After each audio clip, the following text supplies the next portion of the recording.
Mori Matimbire from Daughters of Virtue Ndadiniwa prayer group. Shondorino tine musoro weshoko watati hondo nemweya wa Moab. Hondo ne dimoni risingade mamarriage. Hondo ne dimoni risingade kuti tigare mudzimba. Ndichaverenga kubva kubhuku ya Rute chapter number 1 kubva pa verse number 2. Pandiri kutoverenga panari kufanira kusimuka. Ndangataura ndikati inotangira nhasi kulunch hour. Tonoipedzera mangwana pagomo. Bhaibheri soko raMwari rinota. And the name of the man was Elimelech, and the name of his wife Naomi, and the name of his two sons Malon and Kilion, Ephrathites of Bethlehem, Judah, and they came into the country of Moab and continued there. And Elimelech, Naomi's husband, died, and she was left and her two sons, and they took them wives of the women of Moab, and the name of one was Orpah, and the name of the other was Ruth, and they dwelled there about 10 years. And Malon and Kilion died. May God punish the devil. And Malon and Kilion died also, both of them. And the woman was left of her two sons and their husband. Kuyekataya mauteteria tera mahaya.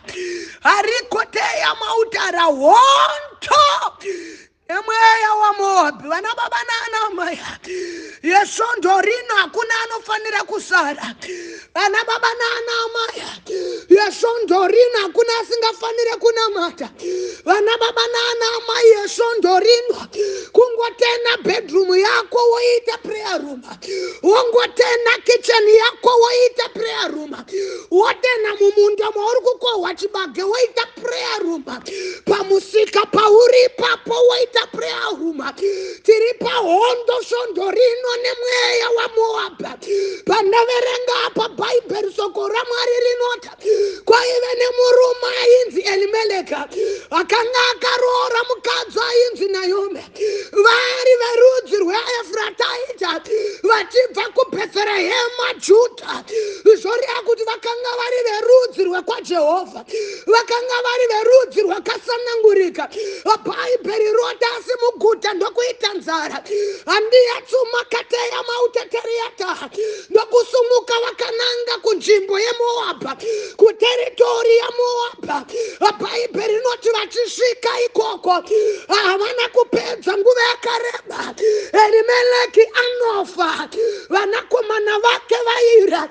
Ndokuroorawo madzimai erudzi rwekwaMoab.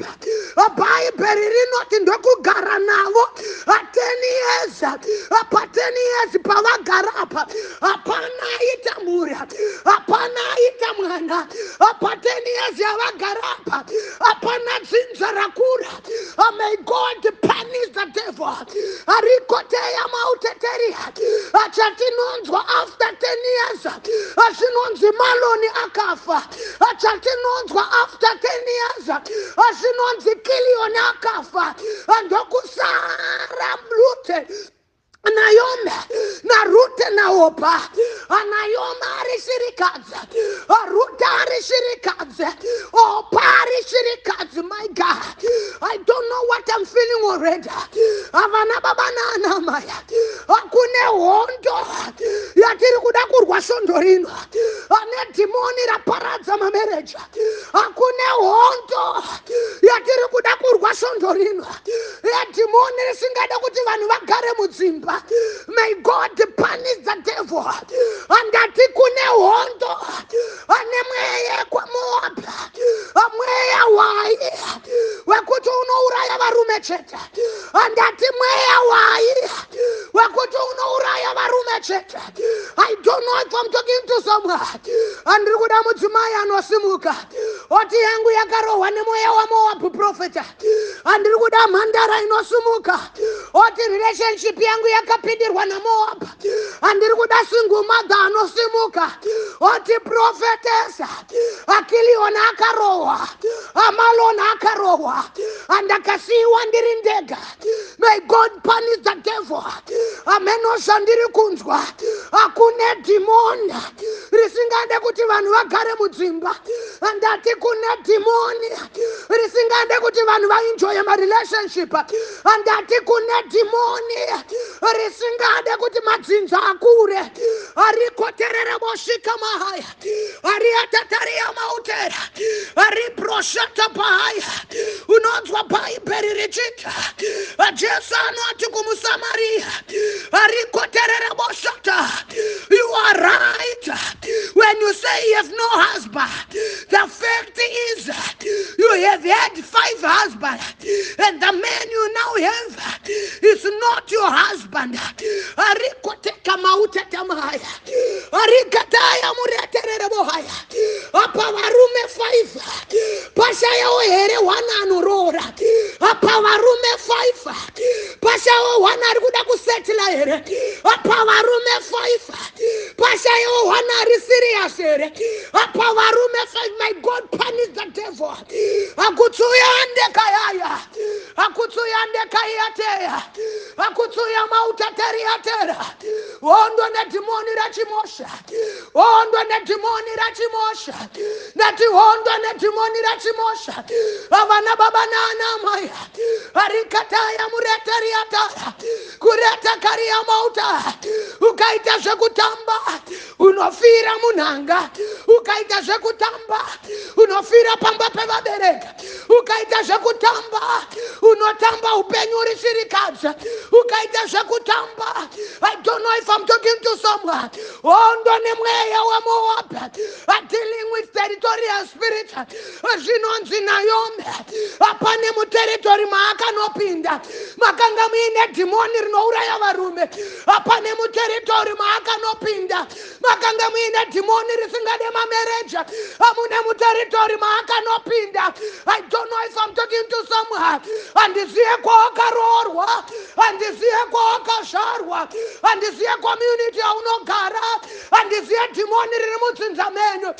Muna bhaibheri rinota Naomi kune kwaakanopinda kwaive nedhimoni raiuraya varume. Aikateya murena raravohaya. Muretaria maute. Akutsuya maute teriata. Ariata teria maute. Muretaria maute. Akutsuya maute teriande. Akutera murena. Asindiri kuda madzimai. Not enough is enough. Ukaverenga Bible sokorama. Unonzwa Bible richicha. Now there were 7 brothers. The first one married and he died without leaving a child. Then the second one was married as a widow, but he also died leaving no child. It was the same with the third. In fact, none of the 7 left children. Last of all, the woman died too. May God punish the devil. Bible not kwaive nemuri yaive nevanakomana avanomwe 7 brothers ndokuita 1 akarora. Bible soko raMwari rinota achirora anofa asina mwana. Nomva shirikadzi yarorwa ane second brother anomva afa asina mwana. Nomva arorwa ane third brother andomva afa asina mwana. Bible not verse 7 andokupera amweya wai. I don't know if I'm talking to someone. Amweya wai ukaiverenga zvakanaka inoti pakupedzisira ane mukadzi akafawa. Asi tiri kuda ana Rute vakusimuka vanoti hondo ane mweya waMoab andiroorwe andofirwa nemurume zvopera zvakadaro. Hondo ane mweya waMoabhu, nekuti kuna Naomi wangu Mwari anouraya varume, asi wenyu akuteya. Wangu Mwari akandiita ngomwa, asi wenyu aikataya akikeya makuteya, arikoteya mautara, arikataya mautataya. Andiziye kana ari pari kusumuka ari kuti prophetess, Mwari wedzinza rekwedu wakandiita shirikadzi. Ari kuti prophetess, Mwari wedzinza rekwedu akandiita mvana. Ari kuti prophetess, Mwari wedzinza rekwedu akandisiya ndiri singumadza, asi masikati anhasha. Mwari wenyu ekateya makutsu yamahaya, Mwari wenyu akuteya murena, aribakateya mauta. Andisiye wandiri kusimudza, ane vanasikana vakadzoka. Andisiye wandiri kusimudza, ane vakuwasha vapera kufa. Andisiye wandiri kusimudza, andiyateka mautera. The devil is a liar. Hondo nemweya waMoabhu, hondo nemweya usingade mamereji, hondo nemweya usingade vana vagare mudzimba. Satani muravi wenhema. Rute anoti handichasari kurudzi rwekwaMoabhu. Ndoenda kuna Mwari anopa varume, ndoenda kuna Mwari anopa vana, ndoenda kuna Mwari wakasika mamereja. I don't know if I'm talking to someone. Akuyeta ariyatera, ariyenderera moshika mauta, aribakateya mureta mahaya, ariyeteteria mauta. Zvinonzi anoti kuna Naomi akutsuya mauta teriyate, areprazoto pautepa, kuritataya muretataya, arikoteya mauta taria. Musaite kuti ndidzokere kwamunoenda ndoendawo, zvamunodya ndinodya. Ndinofara paanoti naMwari wenyu achava Mwari wangu. Bhaibheri rinoti Ruta achisvika Bheterehema Judha, akuteya mauta teriata, akutsuya murena kataya, arikataya muretariate. Anowana kuine murume anonzi Boazi, avana baba naana mai. Boazi ako ariko, vana baba naana mai.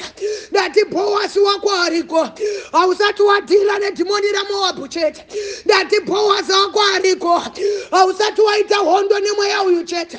Ana kuita Boazi chete, anozvara mwana, arikaterere bosheta, areketeria maute, aribakaterere boshita, opeda anozvara mwana. Bhaibheri soko ramwa akutsuya mautera rinoti ngomwa yeTeniesa yasvika kwaJudha inonozvara mwana. I don't know if I'm talking to someone. KwaMoabhu kune dhimoni, rekwaChimoshi rinotya vana, asi kwaJudha kuna mweya mutsvene anoropafadza nefruitfulness. Ameno wandainga ari kuti gore rino Boazi wangu ariko, ari kuti gore rino Obed wangu ariko. The devil is in trouble. I feel the anointing. Aribakateya mauta, kureteterere boshita maha, akutsuya mauta teriata.